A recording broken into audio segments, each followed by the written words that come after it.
Twilight গোধূলি ভয়ঙ্কর সুন্দর এবং পৃথিবীর আশ্চর্যপূর্ণ সুন্দর মন খারাপের মুহূর্ত, যখন প্রতিটা প্রাণী সকল কর্মব্যস্ততা শেষে তার নীড়ে ফিরে আসে। কিন্তু কারো কারো জীবনে কখনোই নীড় থাকে না, তাই ফিরে যাওয়ার তাড়াটাও থাকে না। জানি না সবার বেলায় এমন হয় কিনা, কিন্তু আমার এমন বিকেলে মন খারাপের কোনো কারণ ছাড়াও মন খারাপ লাগে। আর এই মন খারাপ ভালো করার একমাত্র উপায় হলো এক কাপ চা।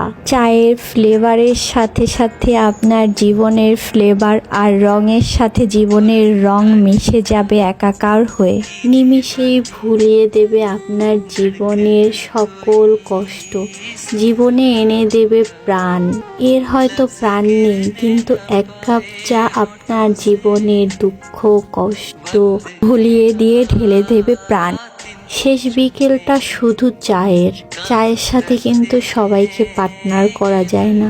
খুব স্পেশাল মানুষগুলোকেই চায়ের পার্টনার করে নিতে হয়, যাকে আপনি আপনার মন খুলে সুখ দুঃখ মনের টেনশন সব কিছু নিমিষেই আপনার ভিতরের আপনাকে ঢেলে দিতে পারবেন তার সাথে। চা হলো একটা মানুষের ইমোশন, আর এই ইমোশনের সাপোর্টার হচ্ছে চায়ের সাথে টা। চায়ের সাথে টাটা ছাড়া কিন্তু এই গোধূলি বিকেলটা কমপ্লিটই হয় না। গোধূলি বিকেলের এই আনমনে মন খারাপের সাথে এক কাপ চা সবার জীবনে যে কতটা জরুরি সেটা শুধু আপনিই অনুভব করতে পারবেন। এক কাপ চাকে আপনার গুরুত্ব দিতে হবে না, সে কখন নিমেষেই আপনার জীবনে একটা বড় জায়গা জুড়ে নেবে আপনি নিজেই অজান্তে দিয়ে দেবেন তাকে আপনার জীবনের সবচেয়ে সুন্দর এবং ভয়ঙ্কর মুহূর্তটা। আমার চায়ের সাথে পার্টনার হলো আমার মা,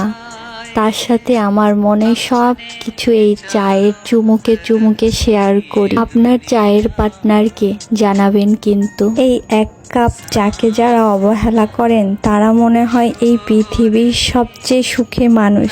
তাদের জীবনে সুখ দুঃখ ক্লান্তি এসব অনুভূতি খুব কম থাকে, তাই তাদের চাও প্রয়োজন হয় না।